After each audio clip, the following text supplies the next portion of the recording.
year, Scotland celebrates its Viking heritage. They were a proud and fierce people, and those traits can still be seen in the Scottish people and their nation's fight for independence. They're now on the verge of a new political battle which could reshape the Scottish identity. Scotland voted 62 to 38% to remain in the EU in last year's Brexit vote. Now a referendum of a different kind could be back on the table in Edinburgh. It would give Scots the choice of breaking away from the UK and staying in the EU. A 2014 referendum on independence was 10% shy of making Scotland a sovereign state. The Scottish Parliament has reopened the door for another independence vote to take place by early 2019. Scotland's future should be in Scotland's hands. But the British government will have to give the final approval for any referendum. And with Brexit negotiations underway, it's not the top priority. Now is the time when we should be pulling together, not hanging apart, pulling together to ensure we get the best possible deal for the whole of the UK, including the people of Scotland. If the referendum does go ahead and Scotland chooses independence, these are just 3 of the crucial roadblocks. The country is home to one of the UK Navy's 3 main operating bases and its fleet of Trident nuclear submarines. It's controversial, but it's also a big employer. Then there's the issue of whether Scotland would be able to hold on to all of the wealth from the remaining offshore oil reserves and the revenue it could generate from Scottish waters. And finally, the question about whether an independent Scotland would actually be able to become a part of the European single market, because right now there are no guarantees from the EU that it would. But will the reality of Brexit be enough of a catalyst to divide the United Kingdom? Natalie Pohanen, The Newsmakers. To discuss this, let's bring back in SNP parliamentarian James Dornan and from the EU's capital, Brussels, David Coburn. He is a Scottish member of the European Parliament and the leader of UKIP in Scotland, which is happy about Brexit but opposed to Scottish independence. We've got about 5.5 minutes with 2 Scots who disagree with each other over this. Let's start with David. David, I'm assuming you feel that Nicola Sturgeon and the SNP are just annoying you, trolling you, and are being opportunistic. Are they being opportunistic here?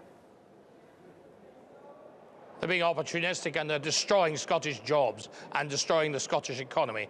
The Scots voted overwhelmingly to remain part of the United Kingdom, and they didn't vote very enthusiastically for the European Union. 40% disagreed with being in the European Union.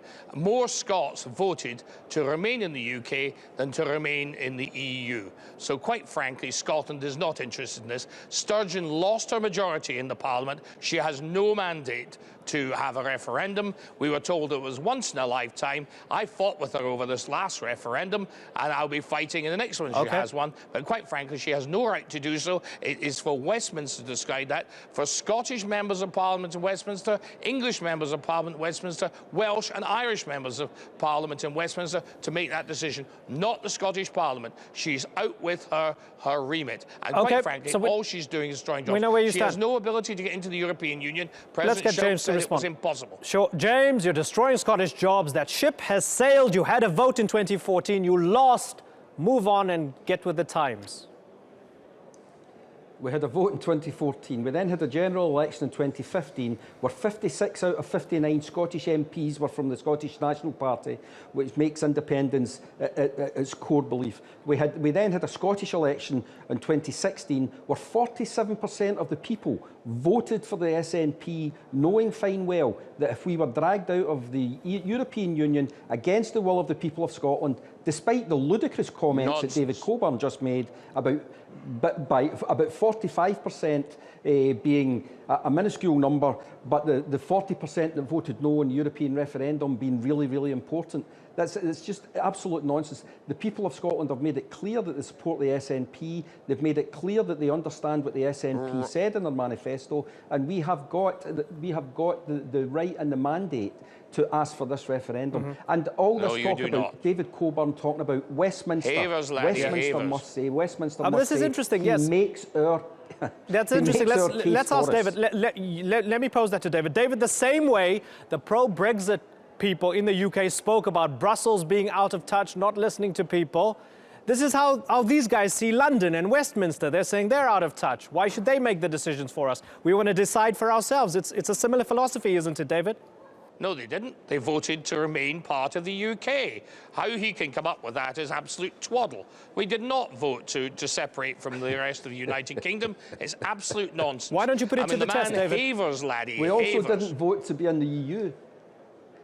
We didn't vote to leave the EU. Yes, and, but you know, 40% of us didn't vote for it. 40% were against David, let me ask it. you. That is a sizable James, number James, of if you give me a people. second. Has voted to leave the James, UK. give me a second, please. David, why don't you put it to the test? 40% If you're voted that against, confident, 10% David. less than half. David, if you're that confident, why aren't you willing to put it to the test next year or the year after? Have another vote. If they lose, then surely it's done and dusted. They're dead and buried, and they won't have another vote in their lifetimes. Because Scotland needs jobs. All this economic uncertainty will destroy industry in Scotland, jobs in Scotland. Scots need jobs. The Scottish nationalists have got a 15 billion deficit, and it is destroying Scotland. If we were to go into the European Union with a $15 billion deficit created by the SNP, we would be treated like Greece. The First Minister goes on about, having to cut back on this, cut back on the rest of it. There would be absolute mayhem in Scotland. The European Union would have to take over the country as they did in Greece, and you'd have massive recession. You'd have people getting their jobs lost. You would have cuts all over the place. It's absolute nonsense. It would be austerity max. She's always banging on about austerity. She'd have austerity max. Okay. She has no understanding of economics. It's sturgeonomics, which is made out of pure ground. Let's get James's response. James, you guys don't understand economics. It's sturgeonomics. You're playing with the economy. When you should be focusing on jobs, you're playing with the economy by calling for another referendum. What's your response? That's right. I mean, David keeps on talking about people havering, and then he comes out with a contribution like that. What he doesn't mention is that this 15 billion deficit that people keep on talking about, it's not a deficit that has grown under the SNP deficit. It's a deficit that has, if it exists, it's a deficit that has grown under the Union. It's not Scotland. It's not Scottish government. Well, no, it's 7 billion actually before, and you got up to 15 billion actually. And the UK owns... At the time of the referendum, it was 7 billion. David, give him a chance. 15 billion. David, give him a chance. Let him make his point. Behave yourself, David. You know, honestly, interrupting is not an argument. The whole thing is about the people of Scotland, the democratic right of the people of Scotland to make their decision. Oh, dearie me. The people of Scotland should have the right to voted make to stay in the UK. I can understand why, David. I can understand why they voted to stay in the UK. And then since you then, don't understand democracy, so you're against it. One in Westminster, one in Scotland. James, finish your point. David, please give the man 20 seconds. Put a muzzle on that. Yes. Please. It's a democratic decision with 2 elections since then. It's a decision for the people of Scotland to make, and the arguments that David Coburn highlights why they have got no parliamentary representation anywhere in the UK except for in the European Parliament, the one that they're so desperate to close down. We are out of time, gentlemen. It's been a pleasure talking to David Coburn, James Dornan, and of course earlier Robert Alls and Richard Whitman.